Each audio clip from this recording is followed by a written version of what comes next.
Hello and welcome. I'm Ramesh Ramachandran, and you're watching a special broadcast here on DD India. And I have with me a very special guest, Ambassador Ugo Astuto of the European Union to India, to talk about the EU India ties in relation to the COVID 19 situation obtaining in Europe and South Asia as we speak, and other matters of regional and global interest. Ambassador Astuto, thank you for making time to be on DD India. Appreciate it. Thank you for inviting me. Right, Ambassador, let me get down straight to the obvious question, and that has to do with the COVID 19 situation obtaining in Europe and many parts of the world.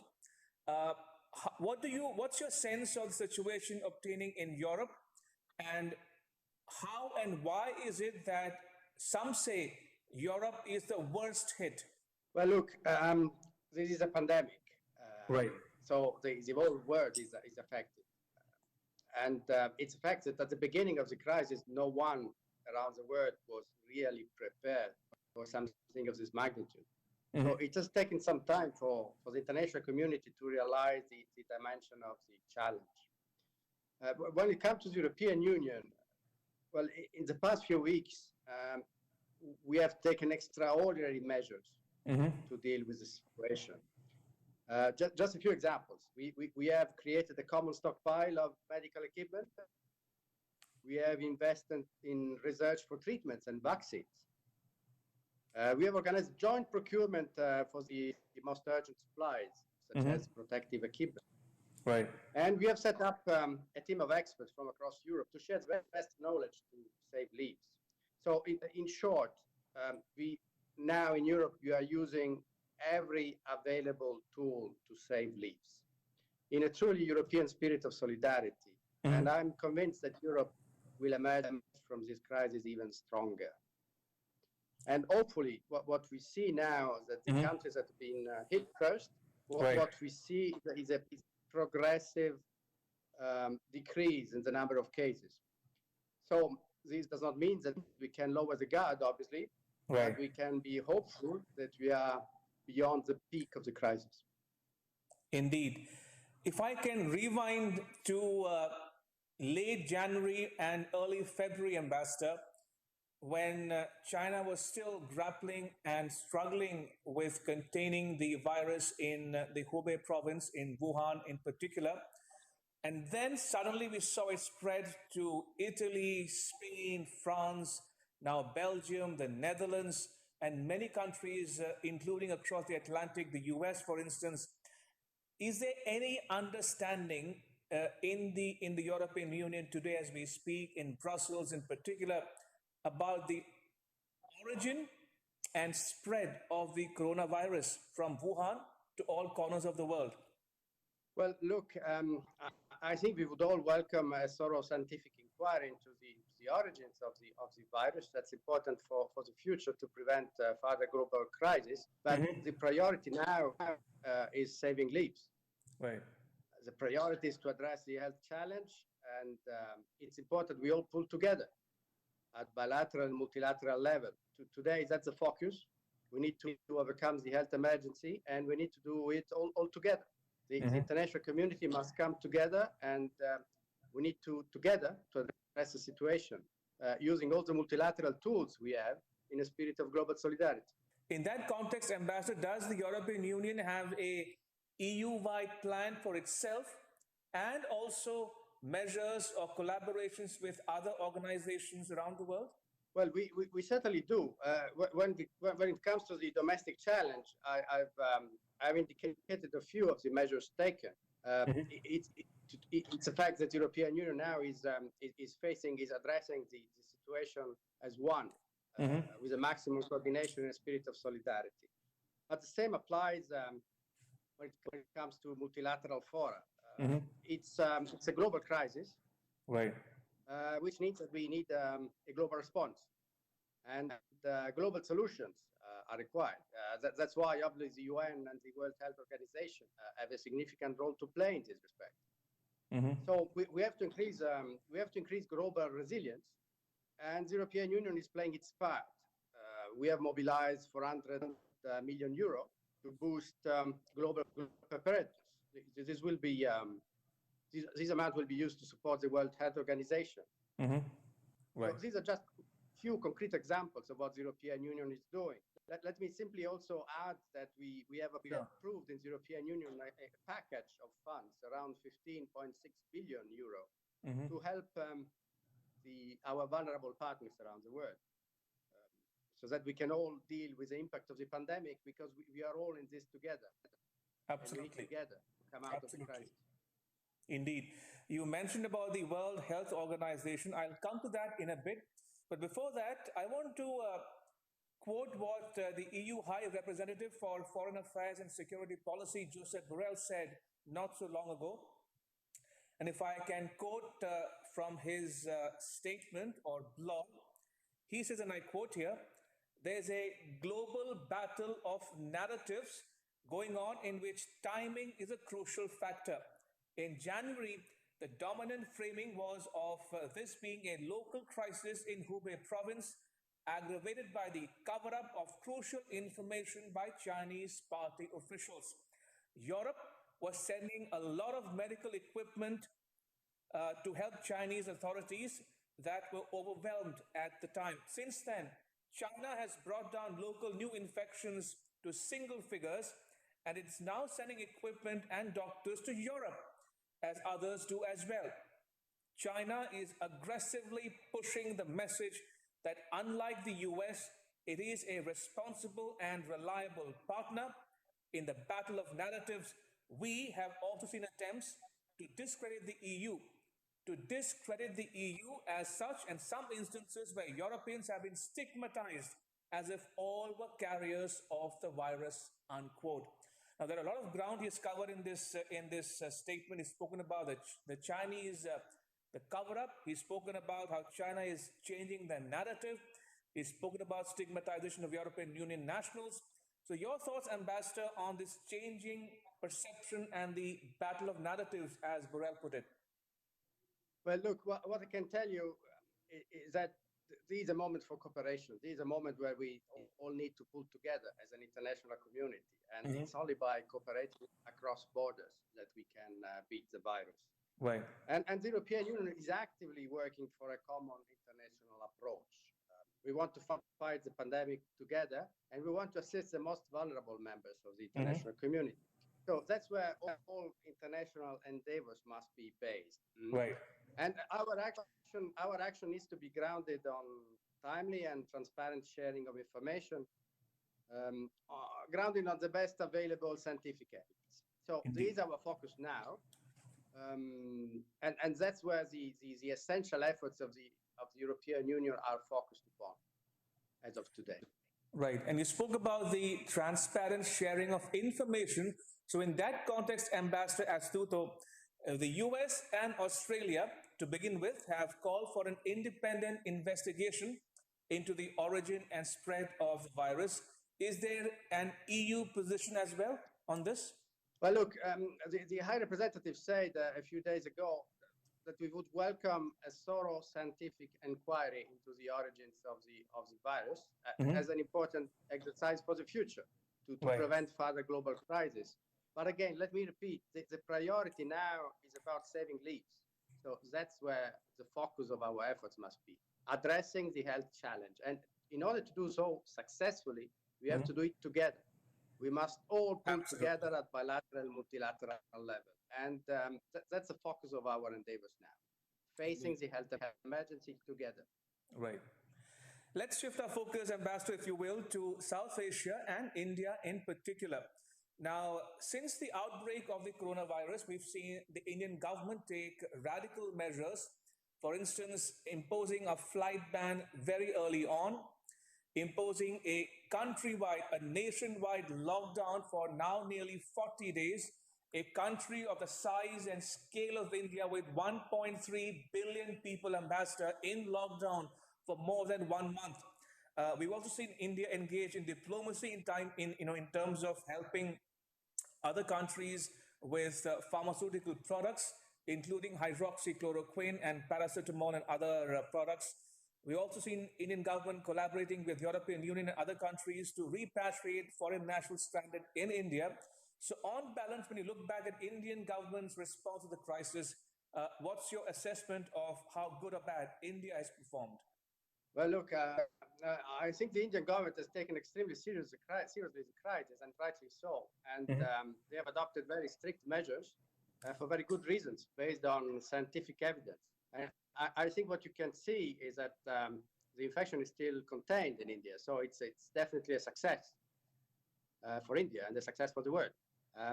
What I would also like to say is that the European Union looks at India as an indispensable partner in this global endeavor of the international community to fight the virus. And we are actually cooperating in a number of ways. We have a constant conversation. And we have particularly appreciated the spirit of global solidarity, which has inspired a number of decisions by the government of India. You referred, for instance, to medical supplies, and we're very grateful to the government of India for having authorized several shipments of pharmaceuticals to Europe at this time of need. Not just to Europe, actually, to a number of countries and partners worldwide. I think that's a concrete example of the global solidarity we need. And in that context, Ambassador, is there any collaboration or cooperation happening between Brussels and New Delhi on vaccine research, for instance?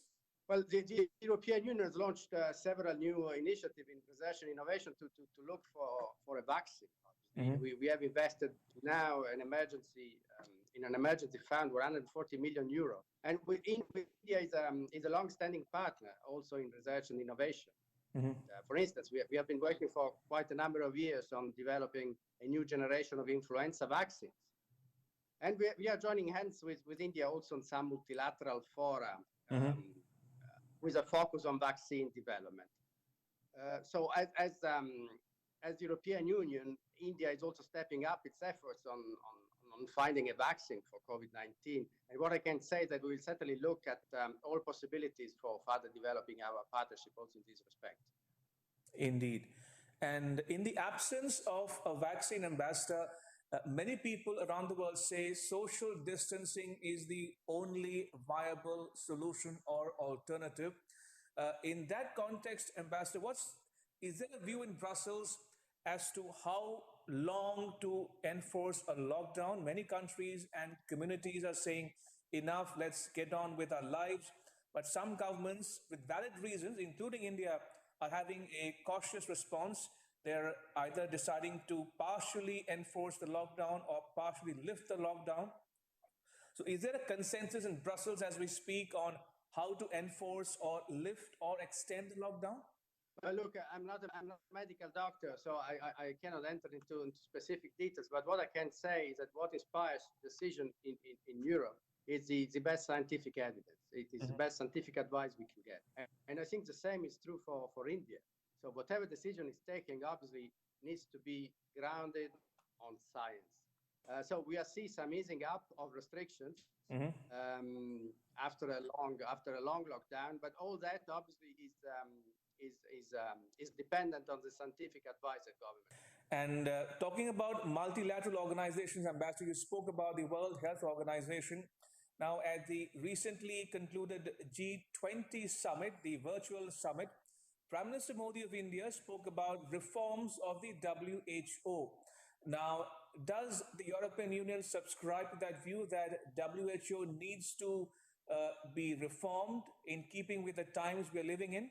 Well, the first thing I would like to say is to pay tribute to the initiative of the Prime Minister to engage a conversation on COVID in G20. I think it was very timely, and it's something that the European Union totally subscribes to. We need to mobilize all international tools at our disposal, all multilateral tools we have to fight the virus. On WHO, I think that in order to engage in a global response, we clearly have to use the instruments we have. And the UN and WHO are particularly relevant in this respect. We can also engage on discussion about the future, but at this stage, obviously, the focus is on the health emergency. We need to save lives, so that's where we are concentrating now. Right. I want to take you back to the domestic situation obtaining in the EU ambassador, and we saw some dissonance between Italy and Brussels, Italy and the EU in the initial stages about how Italian leaders felt that EU was not helping them enough in terms of medical facilities, in terms of funding. So, have Italy and EU overcome those initial setbacks and now collaborating and working firmly together hand in hand with other countries included? Well, I think it's fair to say that it's taken some time to get prepared for facing this crisis. But it's also fair to say that this was a this has happened to everyone. Mm-hmm. The whole international community has been taken aback by such the magnitude of the epidemics. Right. But I'm happy to say that now, for sure, the European Union has pulled together and we have set in motion an extraordinary number of measures that are meant to address the health crisis now and then the economic fallout in a post-COVID scenario. So the answer to your question is yes, we are now acting together in a spirit of full solidarity day in, day out, and we are using all the tools we have available at EU level and when it comes to individual member states. That's true domestically, but the same recipe, solidarity, applies to our international projection. If there is one thing that this crisis has taught us, it's that the word is one. The virus knows no border. So we all need to act together. Indeed. And do you think, Ambassador, that this COVID-19 crisis has changed the definition or approach towards security, for instance? Is this, in a sense, a new 9/11 moment in the sense that health security has come into prominence on the world map, at the global level? As Mr. Borrell said not too long ago, that health security must be a priority for the EU and other countries as well. So is health security front and center of the global narrative today as we speak? Well, it certainly is. As we speak, it certainly is. And the other lessons to be drawn by the crisis that we need to devise global responses to these global challenges. And the European Union is doing its part in fostering a common international approach. So domestically, I think we are acting with determination to protect our citizens and public health. But we are doing the same also globally, to address the consequences of the crisis around the world. So now the health emergency, tomorrow the economic fallout. And I'm glad to say that in this we are together with India. We start from the same proposition that we need a responsible response by the international community, a response based on solidarity and multilateralism. So together with India, I think that we can contribute to shaping the future global agenda, fostering multilateralism and international cooperation. Right. Ambassador, I want you to look ahead now and look into the crystal ball, so to speak, and tell our viewers what a post-corona world order might look like and the EU's and India's role in the post-corona new world order.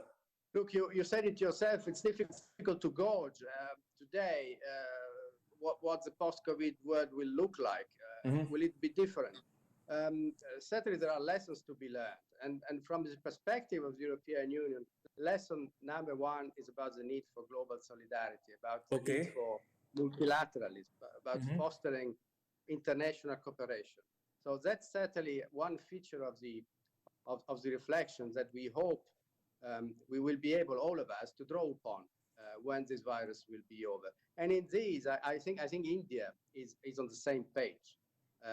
And the actions of the government of India so far have demonstrated to be steered by the spirit of global solidarity.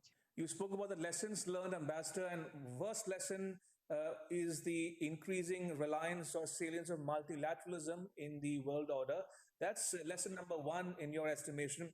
Now, some would argue that in a post-corona world order, it will be an Asian century in the sense that China has proven to the world how to grapple with a crisis of this magnitude. It has kept the death toll and cases low. It is helping other countries cope with the crisis. So, in terms of winners and losers, there are many commentators who say that the European Union might end up as the biggest loser of all in terms of losing it's the idea of European Union, the European Union project, so to speak. So do you agree with that submission that EU might end up on the losing side going forward? Well, I don't so much believe in the concept of winners and losers. We are all in this together. It's a challenge to humanity, to mankind overall. This is not the moment about discussing about borders. The virus knows no borders, and we need to act accordingly. As to the European Union, well, I beg to differ to this assessment. Actually, my impression is that the European Union is growing stronger out of the crisis, and its values of solidarity, and this fundamental value of solidarity is actually getting more and more recognized. So my take would be that actually to work together, we learn out of this crisis about the need to work in a multilateral fashion, in a cooperative approach. So you're confident that multilateralism and globalization will survive this crisis? I think they have to. I think that's the lesson we can draw. I mean, in a time of crisis, there is a natural instinct simply to look inward, but it's a wrong instinct. If we look inward, we'll all suffer. In terms, it will take longer for us to recover. We will pay a higher human cost. It's only by cooperating together that we can actually mitigate the effects now and then win the challenge later. Right. And talking about South Asia now, Ambassador, you're also accredited to other countries in the neighborhood, including Bhutan, for instance. So what's your assessment of South Asia as a whole in terms of combating the coronavirus pandemic, number one? And number two, for instance, the Prime Minister Modi's initiative of reaching out to the SAARC countries and creating a fund for helping all SAARC members to cope with this crisis. So is South Asia doing all it can to beat the virus, in your estimation? Well, thank you very much. I don't think I can be so ambitious as to pretend to have an overview of the whole continent. I'm accredited to Bhutan only, and Bhutan, I think, is coping well. Again, Bhutan has been taking measures early on, and now they're reaping the fruit in the sense that the rate of infection is pretty low. Let me also simply briefly comment on the initiative of the Prime Minister to bring the conversation on the virus at the SAARC. And in this sense, I think it's a particularly timely initiative because regional cooperation is an essential piece of the puzzle when we talk about multilateralism. Absolutely. So it's indeed a praiseworthy initiative. Indeed. And a quick word from you, Ambassador, on the postponement of the EU-India Summit. Prime Minister Modi was supposed to travel to Brussels, which had to be postponed. So are we looking at a future date, for instance? If not, Prime Minister Modi physically traveling to Brussels, maybe a virtual conference, maybe? I mean, any thoughts on that? Well, we are discussing, we are actively discussing this with the Indian government. We had to postpone the summit on the 13th of March for obvious reasons, and we are now focusing on the health emergency. But what I would like to point out that even at this time, the interaction between the European Union and India continues. It continues with regular contacts. The President of the Commission, von der Leyen, spoke to the Prime Minister a few weeks ago. The High Representative Borrell also had a conversation with Dr. Jaishankar. And we're also discussing about perspective for the next summit. So what I can tell you is that the interaction is still very strong, ongoing, even in a virtual mode. Right. And just last couple of questions, Ambassador, very quickly. The regional situation in the region, if you look at Afghanistan, for instance, there is a lot of back and forth happening between Brussels and Kabul. NATO is involved, Americans are involved, the talks happening with the Taliban. Your thoughts on the way forward for peace in Afghanistan, Ambassador, because that's a very crucial part of the world which has been in crisis for years, for decades on end, with no solution in sight. So does the EU have a position on how to proceed with the talks with the Taliban? Maybe offer to host the talks going forward? I'm not sure I'm particularly well positioned to discuss about Afghanistan. I'm not an expert about that, but what I can tell for sure is that we look forward to an Afghan-led and Afghan-owned peace process, which can preserve what has been gained in the past decade or so in terms of rule of law, democratic rights, women's rights. And we are sure that whatever step is taken will be conducive to that result. Obviously, peace is paramount. All right, on that note, Ambassador Astuto, thank you so much for making time to be on DD India and speak to our viewers. Appreciate it. Thank you for your time. Thank you very much. Thank you. And that's a wrap on this special broadcast. But news continues here on DD India. You can catch all the latest updates on our social media, mobile, and digital platforms. Thanks for watching. Bye bye.